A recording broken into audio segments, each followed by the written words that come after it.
Bom, gente, a gente vai seguir aqui a programação do nosso Fórum Virada Sustentável com mais 2 painéis.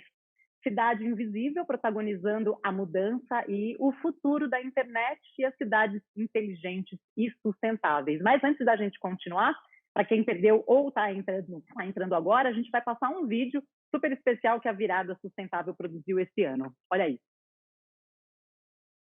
Se você pudesse recriar o futuro, como ele seria? A Virada Sustentável completa 10 anos e vai ocupar São Paulo de maneira criativa e inovadora. São diversas atrações ao longo de um mês, em um formato seguro, para debater questões cada vez mais urgentes sobre meio ambiente, consumo consciente, diversidade, desigualdade e bem-estar. Virada Sustentável 2020, de 16 de setembro a 18 de outubro. Acompanhe tudo pelas redes sociais e participe!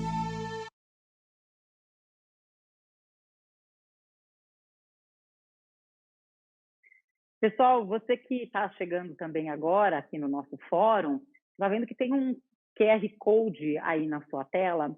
Esse QR Code é o nosso portal para que você faça a sua doação e ajude na retomada das atividades dos catadores de lixo aqui da cidade de São Paulo. A sua colaboração ela é fundamental para que essas cooperativas retornem a essas atividades com segurança, certo?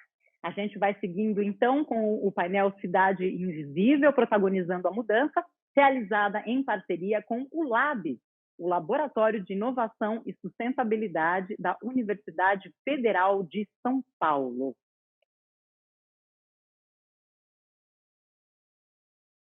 Então, eu quero dar as boas-vindas aos nossos próximos convidados.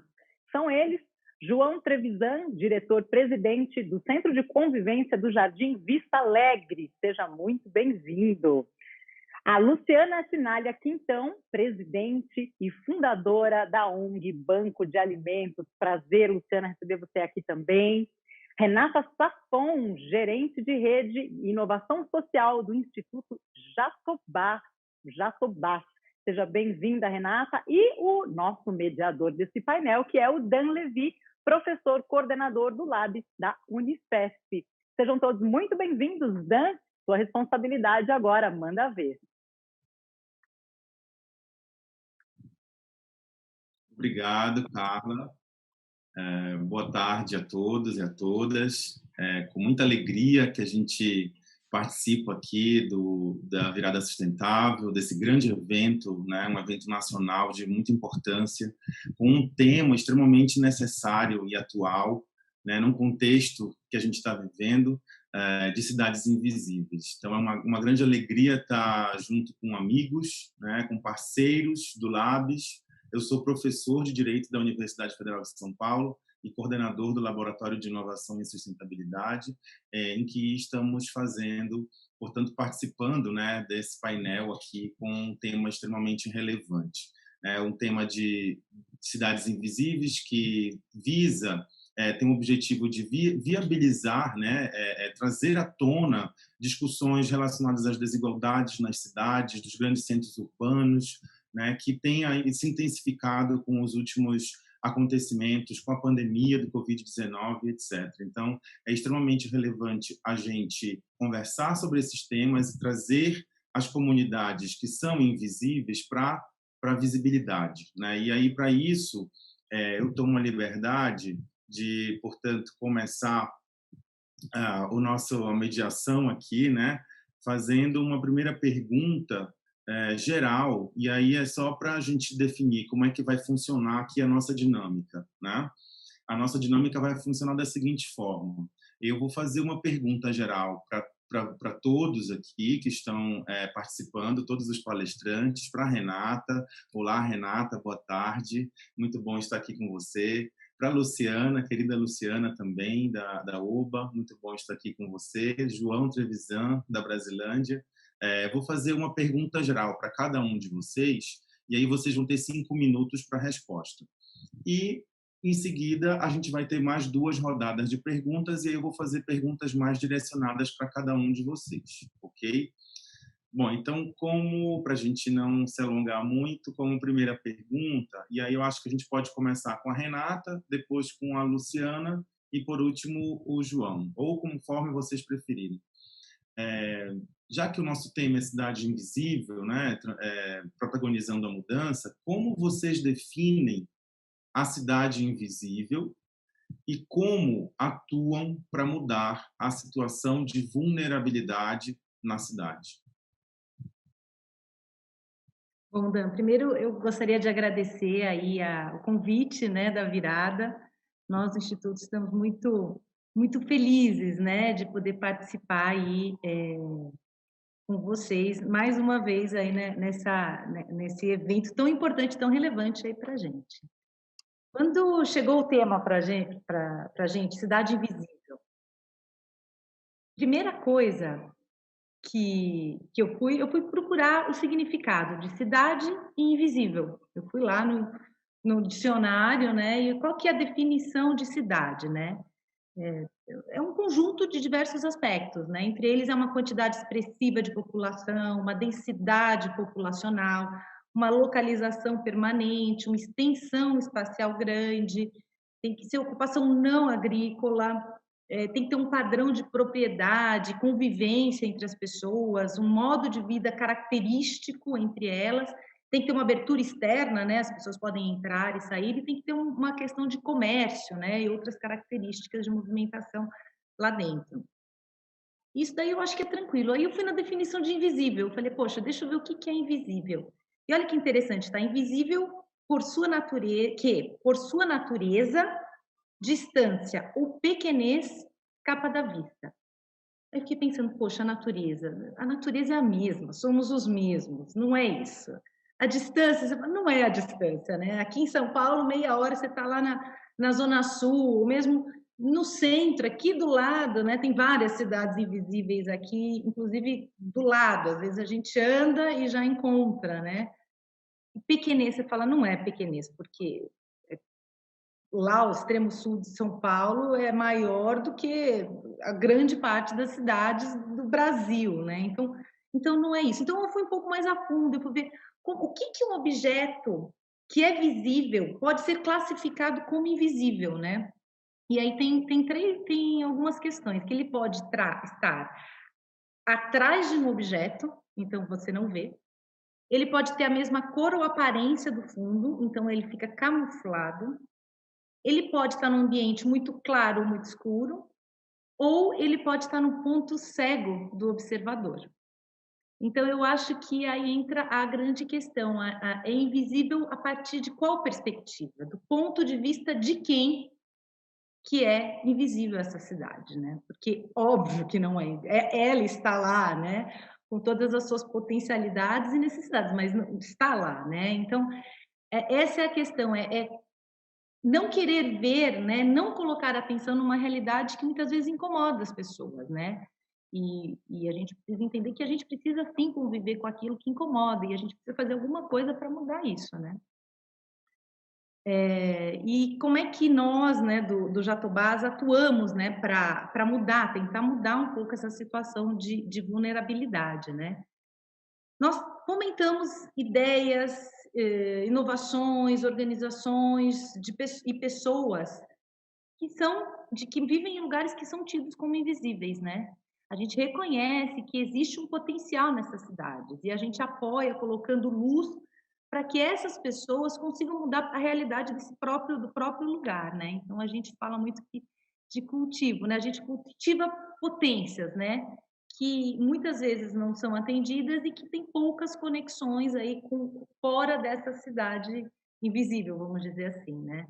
Nós também trabalhamos muito com a questão de ponto de acupuntura, né? A gente trabalha com algumas potenciais, alguns grupos, pessoas, né, líderes comunitários, para que essa pessoa irradie aí a mudança no seu entorno, né? Então, mais para frente aí eu conto um pouquinho mais alguns exemplos de projeto mesmo. Maravilha, obrigado. É muito bom ver, né, que tem pessoas como você, como o Instituto Jatobás, que se preocupam com essa temática e que atuam de forma tão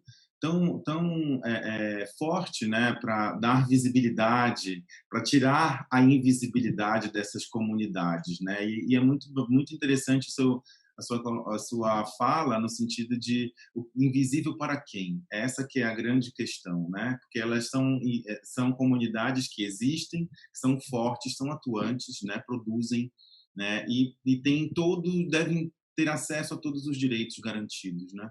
Então, eu vou fazer novamente a mesma pergunta para a Luciana agora, da ONG Banco de Alimentos.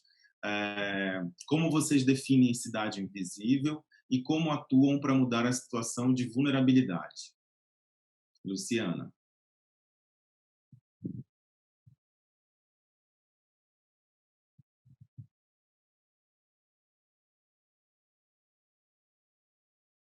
Obrigada, desculpa. Assim como a Rê, né, é um prazer estar aqui entre vocês, entre amigos, né? Isso é muito bacana. E em rede, porque sozinho a gente não consegue chegar muito longe. Apesar que uma pessoa sozinha pode fazer uma grande diferença, né? Tem todas essas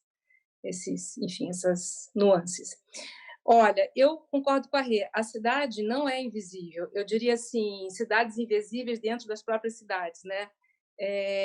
O que acontece é que as pessoas não querem ver que um grupo de pessoas não querem ver que essa cidade, essas pessoas estão ali também, né? E se você for pensar bem, você não precisa nem ter a visão física, o sentido da visão, para conseguir enxergar. Se fosse assim, os cegos também não enxergariam de uma outra forma, de uma forma mais sutil. Então, o que falta para nós podermos enxergar essas pessoas, né? O Brasil é o 7º país mais desigual do mundo, né? Eu trabalho com a fome, né? Nós do Banco de Alimentos, para deixar essas pessoas menos invisíveis, né? Cidades dentro de cidades menos invisíveis, a gente trouxe à luz já há 22 anos essa questão da fome, e fome como metáfora, né? Fome sendo falta de nutrientes. E as fomes, elas acontecem em vários setores. Fome de comida, que eu acho que é a principal de todas, é o nosso foco principal, mas nós sempre falamos das várias fomes. Fome de educação, fome de saúde, fome de saneamento básico, fome de dignidade, fome de direitos preservados e entregues, né? Então, o que acontece nesse país tão rico e que gera tantas fomes, né? Quase 70% das famílias brasileiras ganham até R$5.000, mas a grande maioria ganha de 2 salários mínimos para baixo. E isso a gente vai cortando. A nossa pirâmide é extremamente desigual. Como eu disse, somos o 7º país mais desigual do mundo. E, assim, basta andar pela Paulista, pela Praça da República ou qualquer outro lugar de São Paulo que você vai ver crianças na rua e pessoas pegando comida do lixo, né? Então, o que acontece? Não é as cidades que é invisível, nem os bairros, nem as comunidades, né? São as pessoas, sociedade civil, líderes políticos, etc., que não têm olhar para isso. E nós trabalhamos, então, como eu estava dizendo, né, trazendo luz, expandindo consciência. Comecei a trabalhar com essa questão há 22 anos atrás, quando as pessoas diziam que ia ser presa, que não podia doar alimentos, e acho que o nosso legado, inclusive até com a pandemia, é dizer que não, que a gente pode, que todos nós podemos fazer muitas coisas e devemos fazer muitas coisas, né? Então, nós combatemos a fome através do combate ao desperdício de alimentos, até porque nós jogamos fora 1/3 de tudo que é produzido no mundo e aqui no Brasil também, né? Matando florestas, poluindo rios, mudando o clima do planeta, ao mesmo tempo que, em pré-pandemia, nós já tínhamos 52 milhões de pessoas que vivem em insegurança alimentar, não sabem se vão ter o que comer em quantidade e qualidade na próxima refeição, né? Agora a situação ela se agravou. Então, assim, não tem nada invisível. Tem a falta de capacidade de visão, enfim, dos players sociais, políticos e econômicos.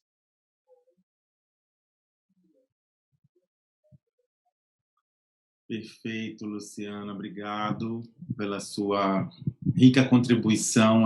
Acho que casa muito bem com a fala da Renata, né? No sentido de que, de fato, invisível para quem? Porque essas pessoas existem, né? E a gente, infelizmente, na urbe, na cidade, no meio urbano, a gente tem um jogo de poder, de forças, né? Políticas e econômicas muito forte, que acaba um grupo, como você falou, invisibilizando, né, determinadas comunidades. Isso me fez lembrar um conceito que a gente utiliza muito, tanto no direito urbanístico quanto na arquitetura, de cidade legal e cidade ilegal. Né, que aquela cidade ilegal é aquela cidade que é invisível às margens da sociedade, né, de uma forma geral. Então é bem interessante, eu acho que tem muita coisa aqui para a gente discutir sobre isso, muito legal. Então eu vou fazer a mesma pergunta agora para o João. Seria como você define cidade invisível, né? O João é da comunidade Brasilândia, então acho que ele tem muito a contribuir, enriquecer com o debate. Como você define cidade invisível e o que vocês têm feito para mudar a situação de vulnerabilidade social? Bom, boa tarde a todos, aos colegas aí que estão participando dessa live, as pessoas que estão nos ouvindo, nos assistindo. Deixar um abraço aqui da Brasilândia para todo mundo e dizer que assim, quando você está aqui na periferia, então você sente, e aí eu quero citar alguns exemplos, né? Acho que a Renata falou do que é ser invisível, e ela tocou num assunto aí que é o ponto cego. Nós da periferia estamos num ponto cego da estrutura social do Estado. Esse ponto cego do Estado, independente de quem seja, que esteja assumindo a gestão administrativa da cidade, do Estado e do país, ele está dentro de uma estrutura do Estado. E esse ponto cego mantém aqui sobre nós. E aí, assim, eu vou dar alguns exemplos que eu entendo que podem nos ajudar. Uma grande proposta surgiu aí uns anos atrás, que são um centro educacional unificado. E nós temos um exemplo aqui. Nós temos um enorme equipamento e um ponto cego, que não tem acessibilidade. Né? Para ir a pé, você anda um quilômetro, quase 2 quilômetros. Você tem um morro enorme, você tem conduções péssimas, quer dizer, você não consegue chegar nesse equipamento que eu diria que seria de média a alta qualidade. Mas aí por um grupo muito pequeno, porque a maioria não tem acesso. Eu costumo dizer o seguinte, que para chegar no céu tem que passar pelo purgatório, porque o cara não planejou como chegar, como ter acessibilidade. E aí eu vou contar algumas histórias que aconteceram comigo também. Você passa 3, 4 meses para uma consulta com um cardiologista, aguardando ansiosamente aquela consulta que você conseguiu através da UBS. Aí no dia que você vai, aí ele não pôde vir, ele resolveu ir para a praia e não foi lá te atender. E aí você vai remarcar para 2, 3 meses depois. E se você é cardiopata como eu, com certeza você corre o grande risco de morrer, né, entre uma consulta e outra. Isso é ser invisível. É ser invisível você... Desculpa. Você levar uma criança para a escola e ela não ter uma qualidade de roupa para entrar nessa escola. Isso é ser invisível. Ser invisível é você não ter dinheiro para comprar pão. Isso é ser invisível.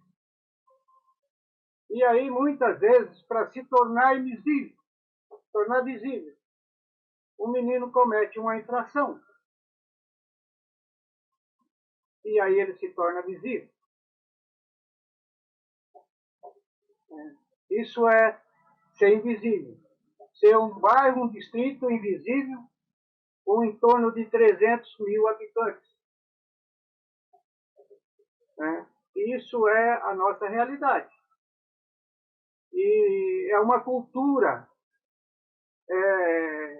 da nossa sociedade brasileira. A cultura que está impregnada. A última situação, nós lutamos aqui, um grupo de jovens lutou, e várias outras pessoas, para que a gente pudesse ter uma escola técnica. O governo federal encaminhou a escola técnica, só que no bairro vizinho. Quem lutou foi a Brasilândia, mas ele foi para Pirituba. Porque nós não temos via de acesso para que possamos ter uma escola técnica. Isso é ser invisível. Eu vou ficar por aqui, colega. Tem mais coisa para falar. Obrigado. Querido João, muito obrigado pelo seu emocionante relato. Não à toa que nós queríamos muito aqui nesse painel, né, uma pessoa que de fato fosse de uma comunidade, que pudesse trazer, dar voz, né, a essas pessoas, e você, como ninguém, tem feito isso já há muitos anos, a sua experiência, né, e o seu relato, acho que é a prova viva disso.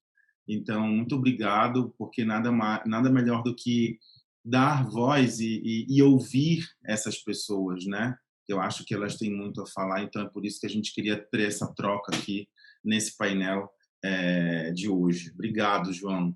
E eu vou aproveitar, então, a oportunidade da sua fala, João, e vou começar a segunda rodada de perguntas com você. E aí eu queria te fazer uma pergunta inicial mais específica, com base no que você estava falando agora. O que falta para a Brasilândia se tornar uma comunidade mais visível na cidade? O que falta para a Brasilândia ser uma comunidade vista por todos, né?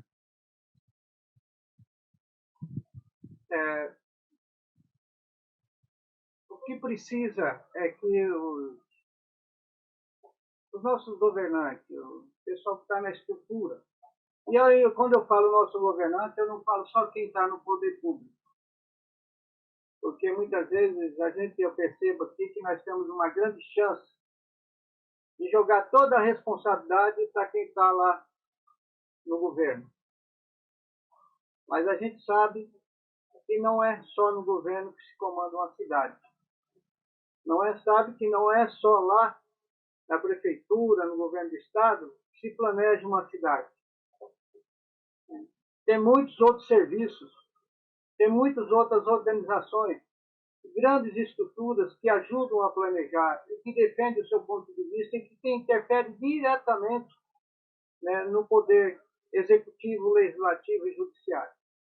Quando essas grandes estruturas conseguirem parar de pensar de que ele tem que usar, né, os parlamentares, o executivo e o executivo só para defender os seus interesses pessoais, corporativos, mas defender a sociedade, aí a gente começa a ter a nossa periferia com uma visão diferenciada.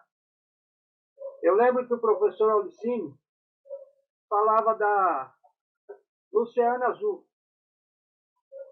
que no mercado a grande visão era ser o Oceano Azul, onde todos possam ganhar. Ele me chegou a levar numa grande universidade, por respeito eu não vou citar o nome, para discutir reforma tributária. E eu cheguei lá e discuti com os nossos cientistas que estavam lá na questão econômica, e disse o seguinte: a Brasilândia paga mais imposto do que o Morumbi e o Alphaville. Eles falaram, não é verdade. Eu falei, então eu quero que vocês provem ao contrário do que eu estou falando. Tem 300 mil habitantes aqui, geram grande demanda de impostos. E esses impostos não vêm para cá. O resultado desses impostos vai para outras regiões da cidade. Então, quando a gente começar a olhar o foco, o nosso metrô aqui está parado há muitos anos. Já está sendo pensado há muitos anos. Nós temos um rodoanel que passa aqui próximo à minha casa aqui. Eu falo com os nossos colegas aqui, nós vamos ficar só com o barulho dos carros. Porque lá no Alphaville eles fizeram um muro bem grande para proteger do som. Aqui para nós não vai ter o muro, vai ter o barulho mesmo. E nós não vamos ter acessibilidade ao rodoanel. Para que eu tenha acessibilidade ao rodoanel, eu tenho que rodar aqui de 10 a 15 quilômetros. porque nós somos um território invisível da cidade. É essa, por que nós temos que recuperar? Nós temos algumas iniciativas aqui no território, né, de empreendedorismo, que desafia, né, a estrutura oficial de forma a sobreviver. Porque hoje o empreendedorismo não é simplesmente uma situação para ganhar dinheiro, como muitas propagandas eu vejo. Aqui o empreendedorismo é de sobrevivência, é de poder ter uma vida de qualidade, uma vida que seja mínima, mas que seja de qualidade, para que a gente possa tornar as nossas favelas de qualidade, vai demorar muito. Como é que nós vamos fazer isso? Como é que nós vamos organizar? As informações, elas são truncadas, nós não temos informações. Só para ir... O subprefeito aqui da região, de vários anos, de vários governos, de várias organizações políticas que assumiram, independente de qual seja ela, a maioria dos subprefeitos não são nossos, não são daqui do território. Tem subprefeito que vem aqui que não sabe nada do bairro, nunca vem aqui, vem da subprefeitura para assumir a subprefeitura, mas nunca andou num bairro aqui do território. Isso eu estou falando que eu andei com alguns, mostrando o que é a cidade, onde é que precisava da cidade, o que precisava ser feito. Como é que é essa realidade? Nós elegemos algumas pessoas que não participam, não vêm, não aparecem. Mas nós temos que participar desse processo, nós não ficamos totalmente isolados. É isso, eu acho que nós temos que nos organizar, fazer o nosso trabalho, como falou a Luciana, conscientizar as pessoas, fazer com que as pessoas abram a mente, conscientizem dos direitos, dos deveres. Aí nós vamos começar a aparecer não só na página policial e de crime, nós vamos aparecer como todo mundo aparece, de uma forma igualitária. Não queremos ser mais nem menos, queremos ser igual. No Oceano Azul, Paulistino tanto falava. Encerrei por aqui. Perfeito, João, perfeito. A sua fala ela é tão emblemática e tão necessária, né, que me fez pensar em muitas coisas, né? Acho que muitas coisas para a gente discutir. Uma delas, principalmente, é que a própria comunidade ela está fazendo o seu protagonismo, né? Ela está protagonizando a sua própria mudança. Isso é muito importante, mas a gente não pode esquecer, como você muito bem mencionou, né, que o poder público ele tem sim um dever de garantir, né, esses direitos à cidade para todos. É obrigação do dever público, do poder público. E a gente sabe muito bem que atualmente, né, o atual governo federal e alguns governos estaduais e municipais não têm contribuído, né, de forma alguma com isso. E só para ressaltar que a gente tem hoje, esse ano, claro, na verdade, daqui nos próximos meses, né, acho que daqui a um mês mais ou menos, no mês de novembro, a gente tem eleições municipais. Vai ser um momento crucial para a gente também eleger candidatos que sejam, que tenham de alguma forma uma preocupação com essas questões, né? Que estejam no seu plano de governo uma preocupação de garantir o direito à cidade para todos, né? Principalmente para essas comunidades invisíveis. E aí eu vou seguir então com a segunda rodada de perguntas. E vou fazer a pergunta agora para a Luciana, da Banco de Alimentos. Seria o seguinte: Lu, quais são as dificuldades que as populações vulneráveis encontram para ter acesso a uma alimentação de qualidade na cidade?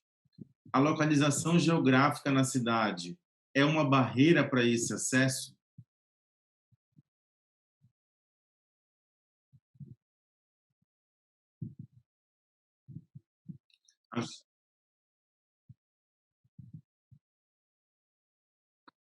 Bom, desculpa, meu microfone estava desligado. Antes de eu responder, eu queria agradecer as palavras do João, né? Enfim, e dizer que não é um ponto cego. De novo, são pessoas que não querem ver, mas vocês não são invisíveis, vocês não estão sendo vistos, que são duas coisas diferentes. Mas, assim, sim, realmente, o CEP pode determinar se aquela pessoa vai ter uma boa alimentação ou não, né? Saiu uma pesquisa recentemente, para vocês terem uma ideia, que quem mora na Vila Tiradentes vive 20 anos, em média, a menos de quem vive em Moema, né? Bom, essa explicação ela não é difícil de você achar, né? Por que isso acontece? Uma, pela falta de infraestrutura, né? Do política do governo, infraestrutura quem tem que dar é o governo. Afinal de contas, né? Nós pagamos impostos porque o governo precisa fazer hospitais, ruas, escolas, porque nós sozinhos não temos essa aptidão, esse poder, nem esse poder, né? Então, nós pagamos impostos e o governo deveria fazer a parte dele e distribuir esse imposto de uma forma positiva pela sociedade como um todo, né? Até porque eu sempre digo que a maior riqueza de um país são as pessoas que lá vivem, e o seu meio ambiente, né? Então, assim, o imposto tem que chegar onde tem que chegar. Então, por um lado, tem essa falta de infraestrutura e por outro lado, tem uma renda muito baixa, né? A renda das pessoas que moram em comunidades ou na periferia, a gente sabe que ela é uma renda menor do que as pessoas que não moram nesses locais, né? Claro, tem pessoas que são moradores de rua, são indigentes, não têm renda nenhuma e acabam morando nas ruas e a renda é menor ainda. Mas se a pessoa não tem renda, ela não pode comprar comida, básico assim. Ela não pode comprar comida ou não a quantidade e a qualidade que ela deveria estar comprando. Inclusive a família, né? Nós sabemos que uma família brasileira tem em média 4 participantes e sabemos que muitas vezes as famílias mais carentes têm mais filhos ainda. Então, muita criança vai para a escola, claro, para aprender, mas também para comer. E essa é a realidade brasileira. Eu nunca me conformei com isso, eu nunca me conformei com tanta pobreza no meio de tanta riqueza. Como eu mencionei aqui no começo da minha fala, nós somos o 7º país mais desigual do mundo, mas nós produzimos alimentos para alimentar todos os brasileiros. Inclusive, alimentamos bilhões de pessoas todos os dias fora do nosso país, porque somos um dos maiores exportadores. Então, assim, o que falta para nós? O que falta? Na minha opinião, falta inteligência social. Eu até acabei escrevendo sobre isso um livro no final do ano passado, porque eu não aguentava mais assinar o Globo, porque eu sou carioca, eu moro em São Paulo, não sou carioca, né? E ver sistematicamente crianças morrendo por bala perdida, né? Então, tudo isso são fomes, são as várias fomes que eu sempre me refiro, né?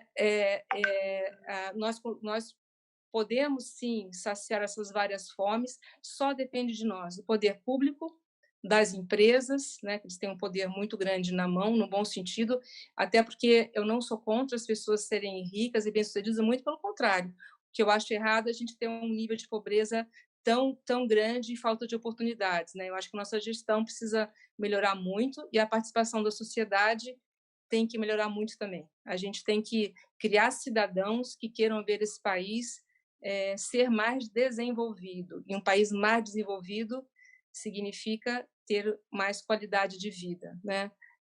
Enfim. Então, sim, a resposta é sim. Quem mora na periferia, ou seja, o endereço, faz com que tenha uma influência direta se esse cidadão tem mais possibilidade de comer de uma forma mais adequada, mais nutritiva. Respondi? Perfeito, Luciana. Respondeu com toda a propriedade que você tem da causa, né? Até porque que bom que a gente tem pessoas que trabalham com isso e a Banco de Alimentos vem fazendo um trabalho extremamente fundamental num tema que é extremamente necessário, né, gente? Até porque a alimentação é um direito básico, é um direito humano. Sem alimentação, a gente não tem vida, né? Então, é um trabalho muito necessário, importante, fundamental que a UBA vem fazendo nesse sentido. Então, eu te agradeço e respondeu com toda a propriedade, Luciana. Foi uma grande resposta. Obrigado. Então, seguindo aqui na nossa segunda rodada de perguntas, vou fazer agora para a querida Renata, do Instituto Jatobás, uma outra pergunta que tem mais ou menos nessa temática, né?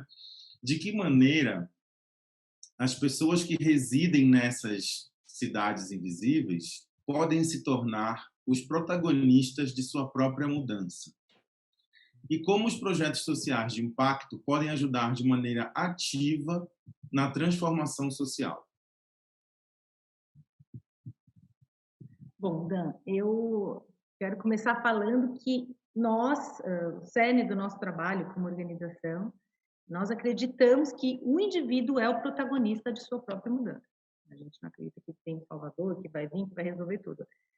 O indivíduo é o protagonista, né? E essas pessoas, elas têm as ideias para solucionar os próprios problemas. Elas sabem como, elas são criativas, elas são inteligentes, elas são articuladas, elas têm, elas sabem, elas conhecem, elas vivem lá, né? Não somos nós de fora que vamos lá com uma solução mirabolante para resolver o problema deles, né? E o que nós conseguimos oferecer, né? A gente oferece conexões, a gente oferece metodologia, a gente oferece recursos para que eles possam testar essas ideias, para que eles consigam organizar esses projetos e potencializar aí todas essas articulações que eles já têm, né? E para dar um exemplo, assim, eu acho que eu gosto de dar cases, né? Um exemplo legal que a gente faz é um projeto que chama Atuação Perifasul, que é um edital, né, que a gente faz todo ano, né? Esse ano 2020, né? A gente começou um pouco diferente, mas é um edital que fornece recursos e conhecimentos para essa população, né? Então, como é que a gente faz? A gente seleciona pessoas ou grupos, né? Porque a gente pode ser um grupo, um coletivo, uma organização já formalizada, que tenha uma ideia inovadora ou um projeto inovador.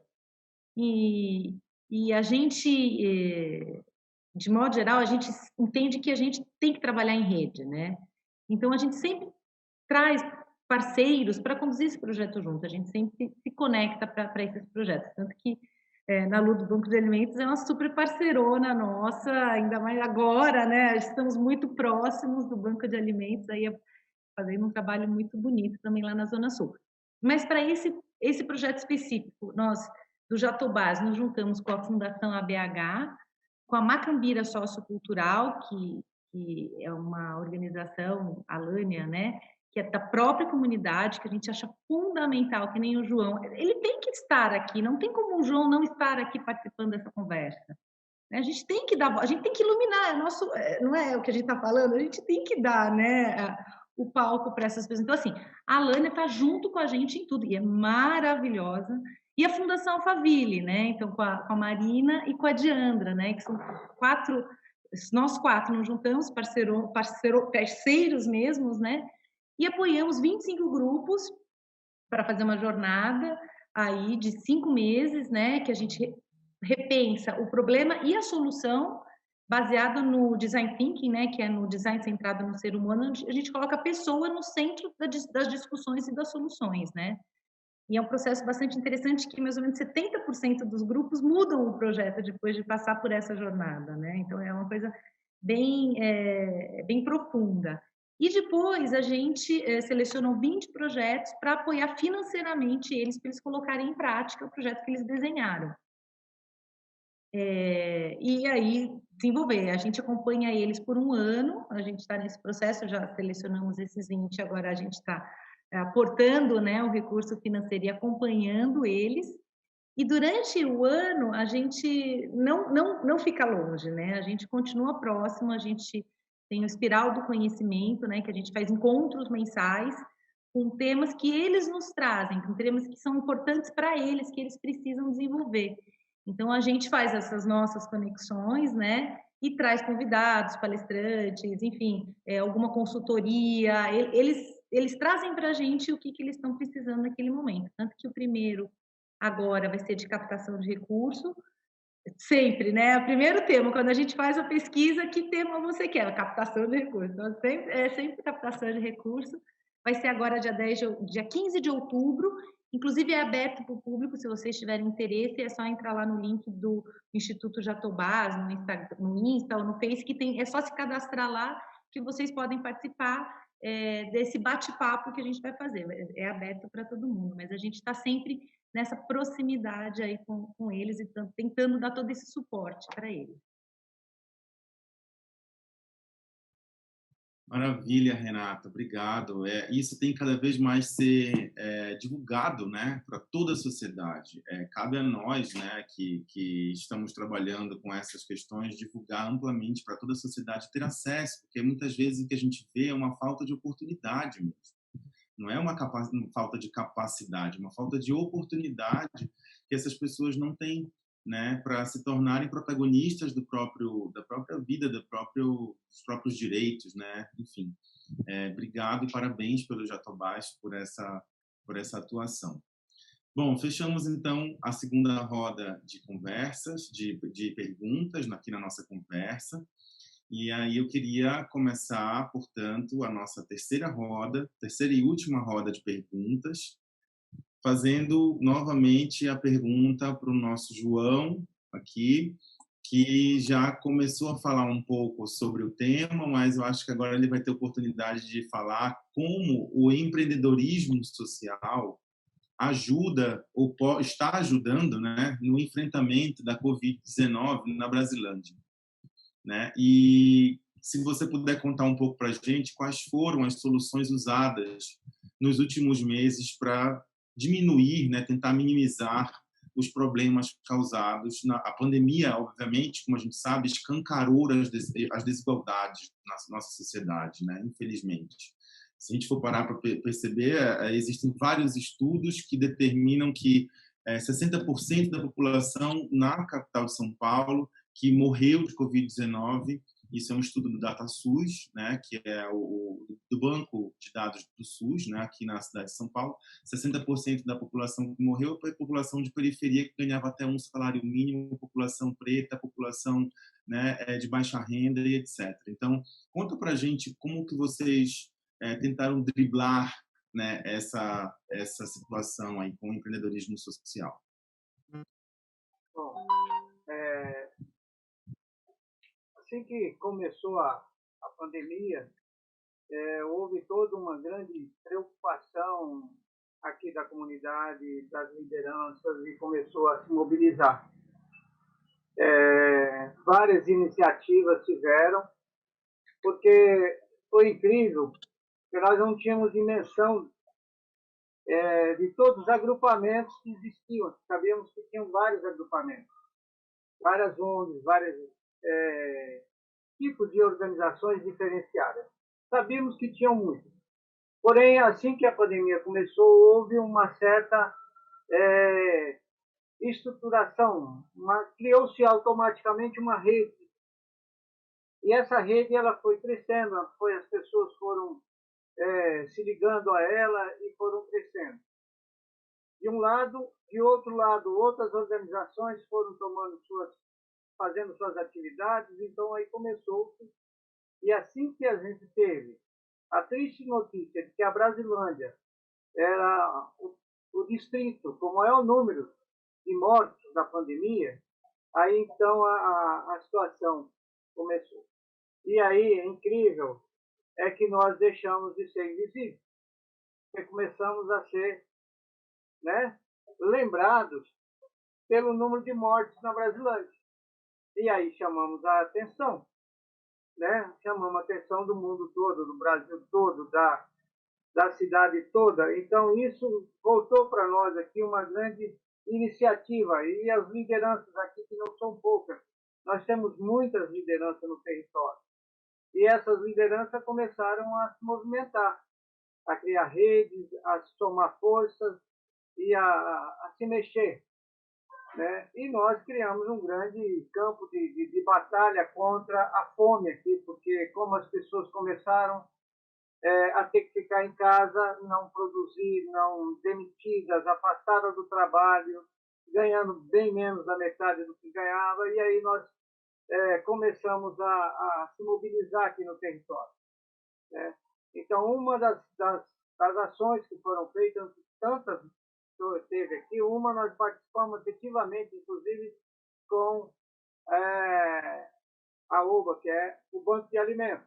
A Luciana com, né, o Roberto, que nós tivemos um contato. Infelizmente, nós já tínhamos um trabalho conjunto, eu e o Roberto, com o professor Aulicino, mas com a perda do Aulicino, a gente começou a se aproximar e o Roberto falou, olha, como é que a gente pode trabalhar isso aí na Brasilândia?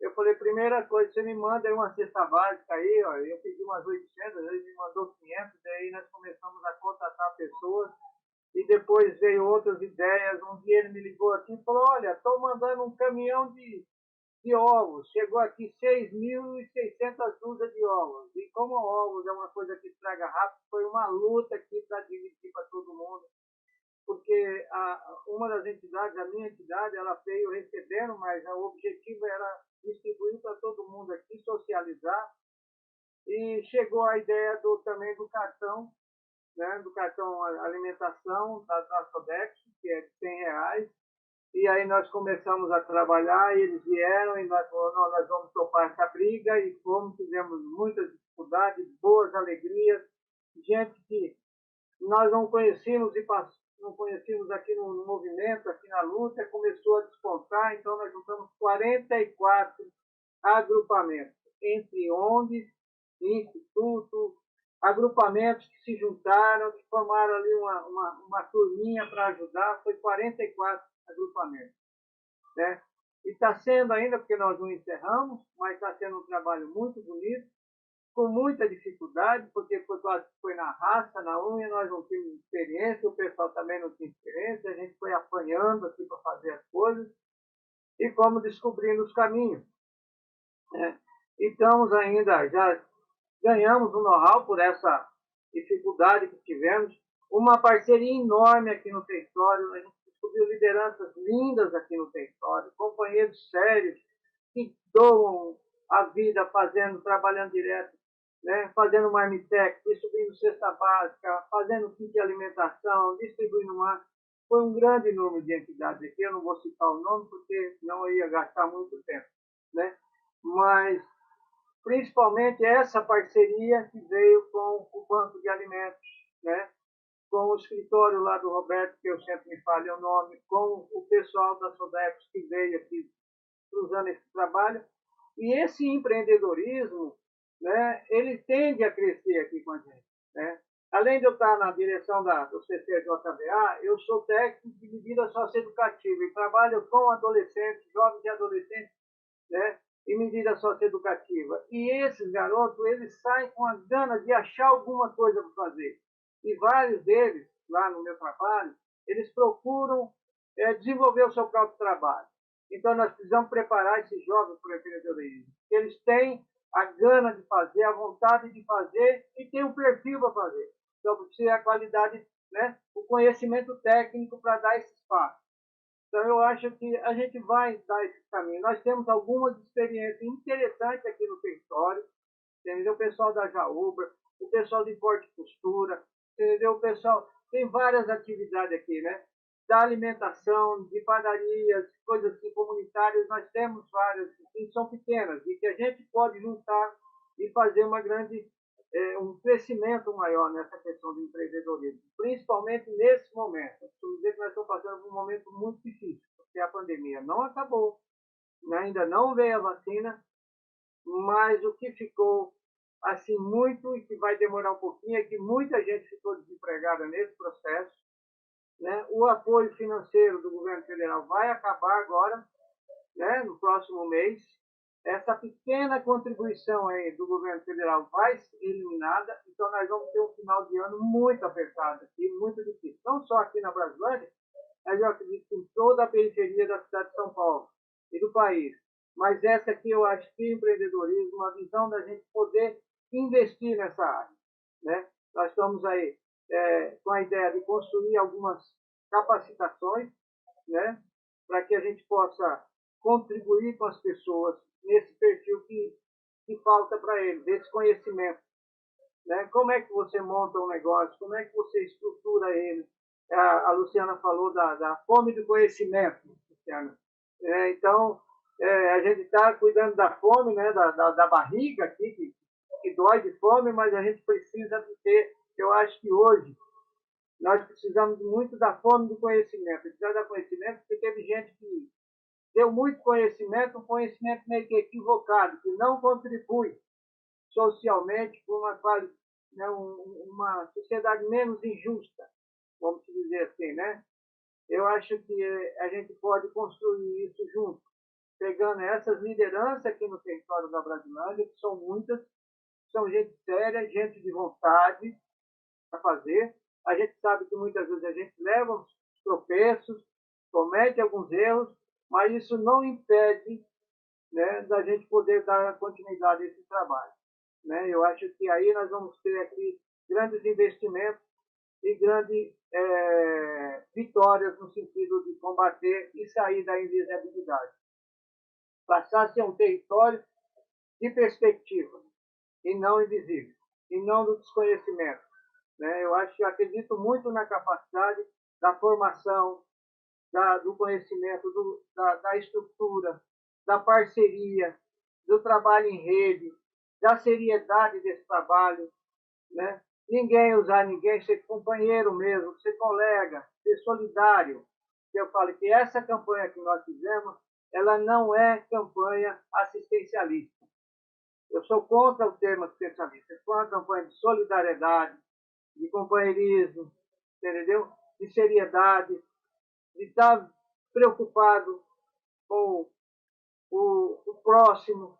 Eu acho que é isso que a gente achou nessa parceria que construímos. Eu acho que eu costumo dizer, como eu trabalhei com mineração há muitos anos, para se ter brilho, tem que ter atrito. Então, na crise, você pode brilhar depois dela. Você tem atrito, você tem confusão, você tem problemas, mas depois desse atrito todo, dessa crise toda, a gente tem que ter brilho, a gente tem que ter saída, a gente tem que ter esperança. Eu acho que é isso que nós vamos caminhar daqui para frente. Pelo menos é com alegria que eu falo isso, dessa dificuldade que passamos, apanhamos. E aí, para encerrar, eu quero dizer o seguinte, para mim, a natureza, o meio ambiente, a terra, todo ser, né, ele, para mim, como muitos dizem assim, os religiosos, eu acredito em Deus, eu também acredito em Deus, mas a natureza é Deus e Deus é a natureza. E essa pandemia foi para dar, sabe, um chacoalhão nos homens, para dizer assim, vocês estão passando dos limites, vocês estão acabando com a sua casa, vocês estão detonando a sua casa. Para pensar um pouco, se reorganiza, pense direito, né? E a gente só aprende quando corta na carne. Então, cortar na carne, para nós, a sociedade, é perder muita gente, perder os nossos parentes, os nossos amigos. Né? Eu tive perda na minha família, então a gente sabe o quanto que é difícil. A gente teve muitas perdas na comunidade, mas isso a gente tem que tirar proveito e aprender. Né? Deus, natureza, Deus, não está dando uma surra para dizer, presta atenção, vocês precisam prestar atenção, vocês estão acabando com a casa de vocês, né? Em todo mundo, desde aqui, do mais simples aqui, do mais miserável aqui, até o mais rico, entendeu? Porque essa distância não é bom para ninguém. Nunca vai existir um oceano azul com essa desgraceira toda que está acontecendo. Como a Luciana falou, nós estamos em século, não é para acabar com isso. Né? Não tem que ter essa diferença, essa distância toda. Para que ter tanto se você não pode usar? Entendeu? Tudo bem, a gente precisa de dinheiro, só que eu preciso. Mas não precisa ter tanto, porque não é isso que vai resolver. Com individualidade. Né? E nós aqui na periferia temos que estar construindo isso. Né? Tudo bem, nós temos quem gerencia os nossos impostos, mas nós precisamos aprender a planejar para poder ir lá e exigir. Porque eu posso reivindicar que eu quero uma rua asfaltada. Ele vai lá e me passa 5 centímetros de asfalto, 3 meses todo esburacado. Eu tenho que ir lá reivindicar minha rua asfaltada. mas ela tem que ter a medida correta do asfalto. Eu tenho que reivindicar um hospital, mas não adianta ter o prédio se não tem médico para ir lá atender.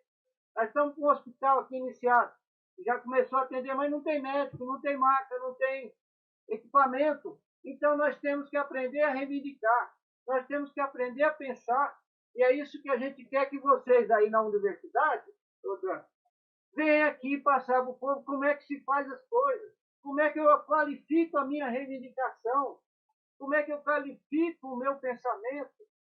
Se eu vou para a igreja lá fazer minha oração, vou orar, mas que eu peça a Deus, me ensine a fazer, e não que me dê o pão pronto, sabe? Eu acho que é isso que a gente precisa a desenvolver. Que nem dizia um amigo, não adianta dar a vara para pescar, se não ensinar a tecnologia de fazer o anzol. Entendeu? Não adianta dar, não é só, tem que dar a vara e não ensinar a pescar, não, tem que ir mais longe, tem que ensinar qual é a ciência para fazer o anzol. Entendeu? Então, assim, é isso que a gente quer. Vem para a periferia, nós vamos ensinar a ciência da mudança para as pessoas. Qual é essa ciência que nós temos que construir? Né? E aí eu acredito na parceria da academia, da universidade, com o trabalhador, com o movimento social. É nessa parceria. Né? Porque muita gente vem aqui e nos usa para fazer sua pesquisa, para fazer sua tese de mestrado e doutorado, e depois vai embora. E eu falo, não, você pode vir aqui fazer, mas vem aqui dividir com a gente o conhecimento. Não só sugar a nossa base de conhecimento. Porque nós queremos ser, para deixar de ser invisível. É isso, gente. Obrigado. Para encerrar. Eu até estou encerrando aqui a minha fala, que os outros também precisam falar. João, meu querido, eu poderia te ouvir o dia inteiro. Que fala linda, que fala bonita, que fala emocionante. Muito obrigado. E a gente também acredita nessa grande parceria que o Labs está fazendo com a Brasilândia. Inclusive, eu gostaria aqui de deixar um grande abraço para todos os alunos do Labs, para todos os membros do Labs, para a professora Liege Petroni, que é coordenadora junto comigo, que é justamente essa ideia, que a universidade ela tem que trazer o conhecimento para a sociedade. É isso que a gente está fazendo. Bom, diante do adiantado da hora, eu queria rapidamente, se a Luciana pudesse responder de forma bem objetiva a próxima pergunta, e eu passaria para a Renata para a gente encerrar o evento, que o nosso tempo está acabando. Lu, durante a pandemia do Covid, a dinâmica de arrecadação de alimentos da ONG, Banco de Alimentos, foi prejudicada? Como será a adaptação da ONG nos processos de arrecadação e distribuição desses alimentos pós-Covid?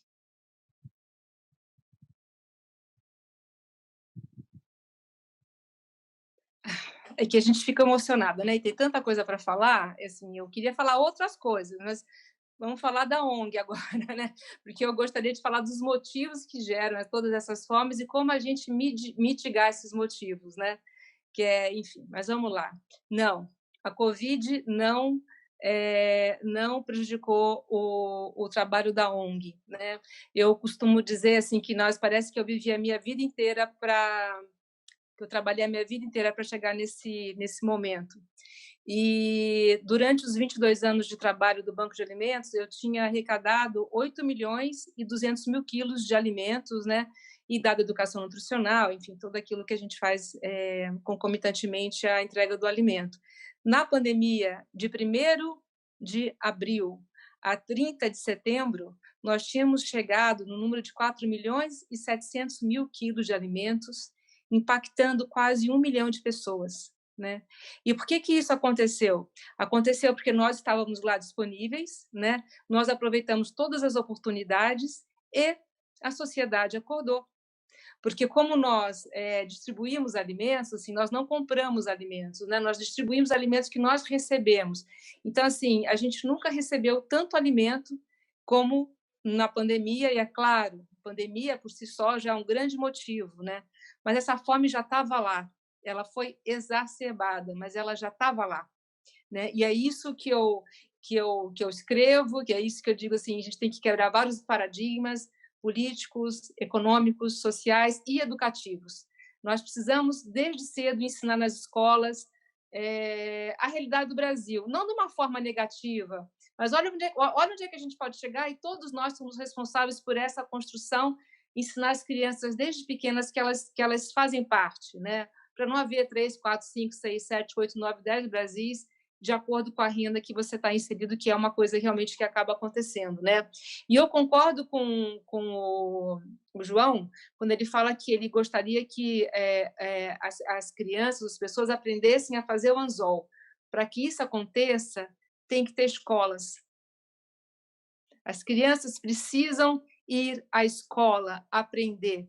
Então, assim, aonde começa essas fomes? Todas essas fomes, a de comida em primeiro lugar, mas todas as outras. É claro, toda criança tem o potencial para ser o protagonista da sua própria vida de uma forma positiva, mas criança não nasce sabendo, criança não nasce emocionalmente já pronta, né? É uma construção, né? Então, se a gente der a base para aquela criança, para aquela sociedade, desde cedo, poder ser um cidadão responsável e um contribuinte até, né? Tanto mais nós teremos, né? Seremos um país mais rico, teremos mais crescimento. Então, educação é uma ferramenta básica, política é uma ferramenta básica, a nossa autoeducação é uma ferramenta básica, né? Então, é isso que a gente tem que passar a refletir. E é o que eu digo, inteligência social, perspectiva de um mundo sem fomes, fazer o bem é a maior inteligência. E o bem também é sinônimo de eficiência, que é um pouco que o João está trazendo. Eficiência em todas as entregas, né, para todos os setores. Essas entregas têm que ser feitas de uma forma eficiente, senão é algo que está cuidando só de um em vez de cuidar do coletivo, né? Então, eu sei que nós estamos com tempo...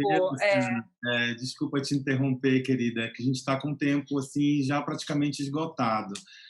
Eu queria só passar para a Renata fazer suas considerações finais em 2 minutos no máximo, porque a gente não pode atrasar. A gente já tem um próximo evento em seguida. Então, Renata, se você puder falar o que o Instituto Jatobás, durante a pandemia da Covid, surgiu de oportunidades para trabalhar de forma diferente e inovadora com o seu público-alvo, e contar um pouco da experiência em 2 minutos, se for possível, eu te agradeço muito. Obrigado. Oi, Dan. Vou tentar ser bem sintética, assim.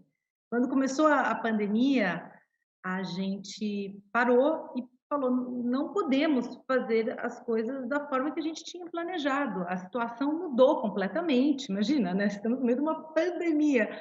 Não tem como a gente manter o mesmo planejamento que a gente tinha feito sem essa situação, né?